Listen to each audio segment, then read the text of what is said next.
Subhanallah walhamdulillah wa la ilaha illallah. معزي جميع أهل بيت المجاهدين الشهداء أعظم الله أجركم وأحسن الله عزاكم وغفر الله لأمواتكم أجمعين وكتب الله في قلوبكم صبرا جميلا آمين يا رب العالمين. Ibadah kiram, dalam kesempatan ini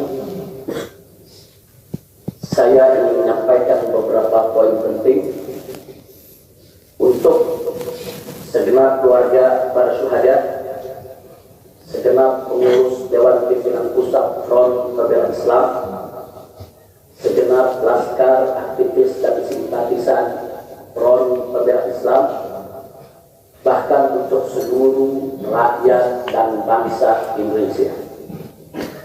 Yang pertama, bahwa keterangan pers secara resmi yang sudah dikeluarkan oleh Dewan Pimpinan Pusat Front Pembela Islam tentang kronologis penembakan yang terjadi isinya adalah benar.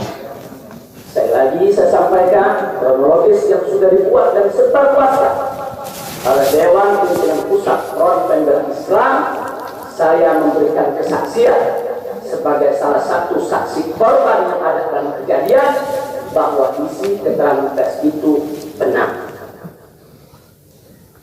Yang kedua, yang ingin saya sampaikan di sini, bahwa pada saat kejadian tidak ada satupun di antara kami, baik saya dan keluarga maupun seluruh laskar pengawal yang begitu setia, yang mengira kalau yang melakukan pengejaran, mepet, mengganggu adalah dari kepolisian. Sama sekali kami tidak pernah menduga, kami tidak pernah mengira, apalagi kami menuduh. Yang kami tahu, mereka adalah orang-orang jahat yang ingin mencelakakan kami. Dan jumlah mereka bukan 1, 2, 3 mobil. Banyak sekali mobil saling silih berganti, berupaya untuk maju ke depan, untuk bisa sampai ke mobil Habib Hanif yang persis ada di belakang saya, bahkan untuk bisa mencapai mobil saya yang ada di depan. Tapi dengan gagah luar biasa, para syuhada kita, laskar-laskar pengawal yang paling belakang ini, sudah ada 2 mobil. Luar biasa. Mereka cerdas, mereka brilian, mereka berani. Mereka dengan begitu luar biasa mengendalikan situasi dan kondisi, sehingga para penjahat tadi tidak satupun yang berhasil untuk mencapai. Bukan bagaimana sigapnya mereka, cerdasnya mereka, pintarnya mereka, beraninya mereka tanpa senjata. Itu kedua yang ingin saya sampaikan. Dan poin ketiga, bahwa tuduhan kalau pengawal-pengawal kami dipersenjatai adalah fitnah besar, bohong besar, tidak ada satupun pengawal kami yang dipersenjatai, karena kami tidak pernah mengira sekali lagi kalau kami akan diperlakukan seperti itu. Pengawal-pengawal ini pengawal standar keluarga biasa, pengawal standar keluarga biasa. Saya ada 4 mobil, semua isinya keluarga, anak, mantu, saudara, cucu kami semua ikut. Ada 3 masih bayi, masih minum air susu ibu. Dan masih ada yang 4 saudara yang di bawah 5 tahun, bahkan yang di bawah 3 tahun. Jadi benar, ya, kami sekeluarga semua sudah. Nah, jadi yang ingin saya sampaikan di sini adalah para laskar ini mengawal, tugas mereka mengawal, bukan untuk mengganggu siapapun. Jadi sudah benar mereka melaksanakan tugas. Ketika begitu banyak mobil ingin menyalip, ingin membahayakan kami, mereka melakukan tugas dengan sangat cantik.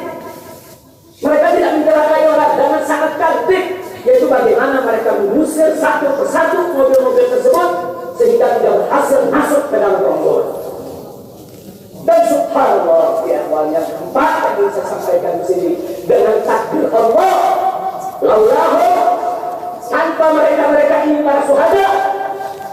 kami sudah digiring ke medan pembantaian yang mereka rencanakan. Allah mentakdirkan sesuai dengan kehendak Allah Subhanahu wa taala. Demi Allah, saya dan keluarga siap setiap saat untuk menghadapi mati syahid ya. Mundur serangkah pun juga tidak akan pernah takut untuk menghadapi segala ancaman dan teror.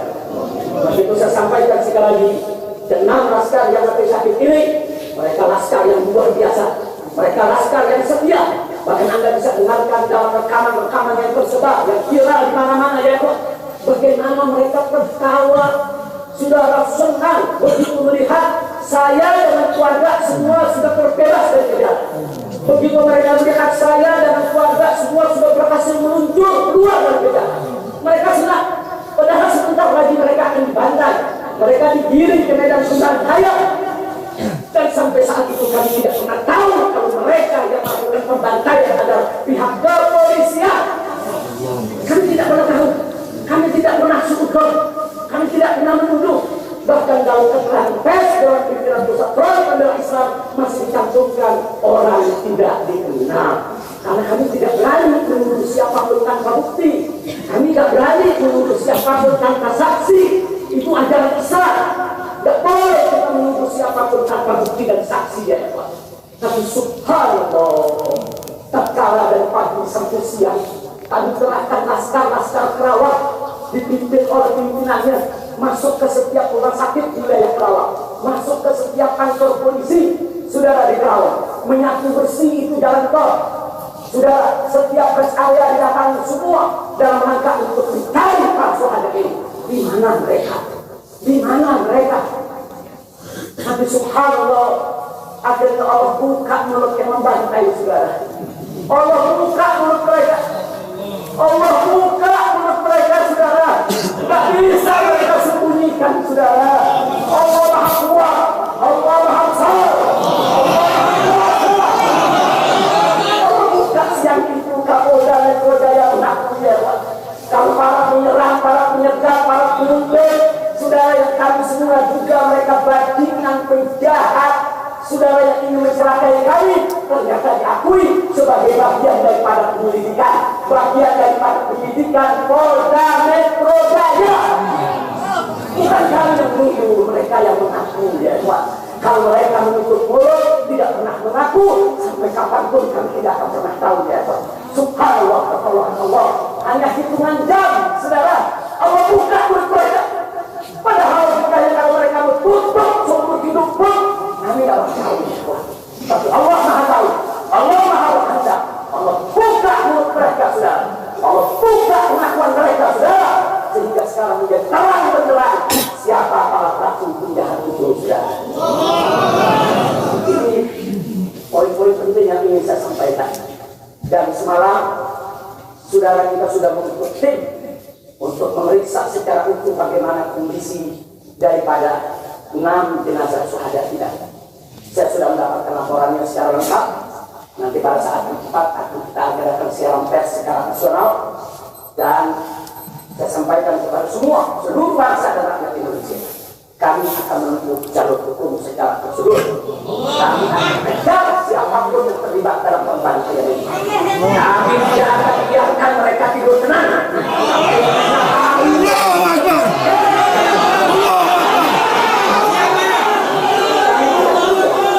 Maka itu saya minta kepada seluruh rakyat dan bangsa Indonesia, tahan diri, sabar. Kita hadapi dengan elegan. Kita tempuh prosedur hukum yang ada. Karena kalau prosedur hukum ini ditempuh dengan baik, insya Allah semua akan terbongkar. Siapa yang melakukan pembantaian di medan lapangan, sampai siapa yang menjadi otak saudara yang mengatur ini semua akan terungkap. Tapi kalau Anda emosi, kalau Anda berjuang sendiri-sendiri, maka ini akan terkubur, tidak akan pernah terungkap ya Tuhan. Maka itu saya minta sekali lagi, sabar. Sabar. Ada saatnya ya Tuhan. Ada saatnya kita akan melakukan perlawanan. Ada saatnya ya Tuhan. Kita harus melakukan jihad fisabilillah.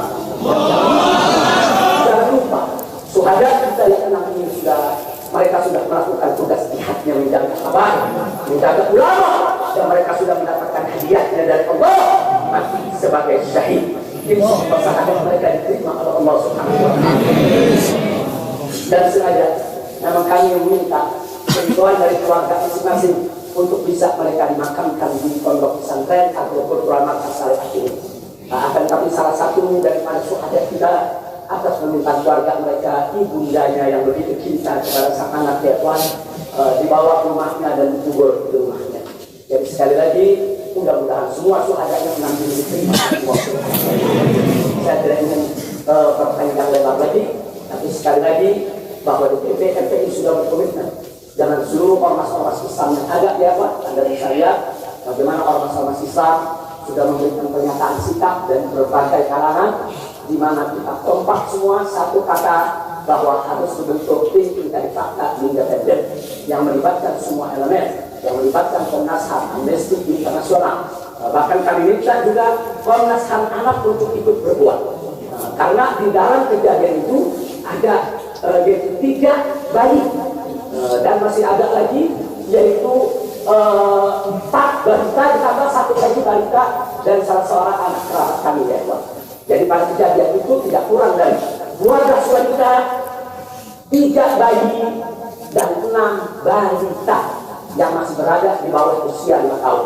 Komnas HAM anak tidak boleh dibiarkan, karena pada saat kejadian itu ada bayi-bayi yang ketakutan karena mobil itu meluncur tidak wajar, tidak semestinya.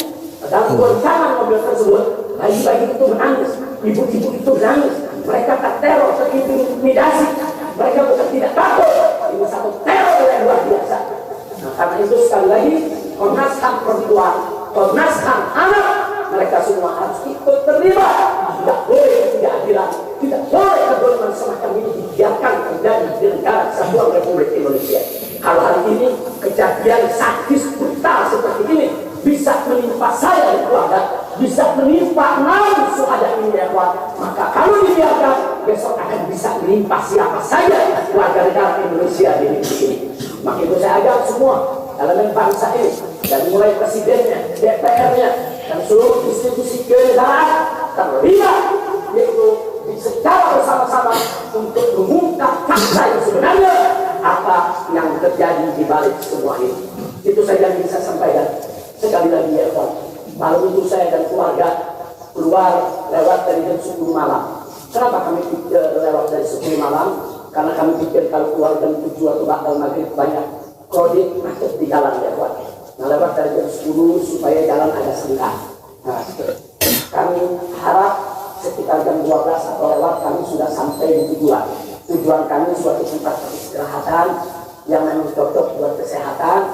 Kami sedang membutuhkan sedikit waktu lagi untuk memberikan yaitu tenaga kami kesehatan kami. Dan selain itu juga saudara kami tidak pernah menyangka kalau perjalanan kami malam itu sebetulnya sudah direncanakan oleh pihak lain untuk dikirim ke medan pembantaian. Kami tidak pernah menyangka dan kami tidak pernah menduga. Tujuan kami hanya ke tempat peristirahatan, sehingga kalau jam 12 atau setengah 1 kami sudah sampai, kami beristirahat dan sungguh kami punya pengajian keluarga, baca Al-Quran, baca hadis, baca zikir, hanya khusus untuk keluarga kecil kami saja, untuk anak, menantu, cucu, dan untuk sister yang menemani cucu-cucu kami, itu juga untuk beberapa anggota kerabat kami. Jadi kami tidak pernah menyangka acara yang sebetulnya begitu sederhana, indah, saudara ternyata sedang dikirim ke medan pembantaian. Dan subhanallah, akhirnya kami semua selamat. Berkat apa? Dengan takdir Allah, berkat perjuangan ke-6 syuhada ini. Tanpa perjuangan ke-6 syuhada ini, mungkin kami saat ini tidak bertemu Anda lagi di sini. Maka itu saya sampaikan sekali lagi kepada keluarga para syuhada, keluarga para syuhada, Anda semuanya harus bersabar kepada Allah Subhanahu wa Ta'ala, ridho kepada keputusan Allah, dan jangan khawatir. Keluarga Anda yang kembali kepada Allah ini mati sebagai syahid, Allah akan masukkan mereka ke dalam surganya. Allah akan berikan kepada mereka kelak syafaat untuk menolong seluruh anggota keluarga, bisa dimasukkan ke dalam surga. Itu saja yang bisa sampaikan. Kita jangan menunda lagi, langsung kita laksanakan sholat jenazah saat ini. Sudah untuk 6 suhada kita. Silakan anggota keluarga di soft pertama ini kan Ustadz Rafiq selamat datang. Silakan Dr. Haikal Hasan semua yang ada di sini. Silakan di soft pertama keluarga semua ya.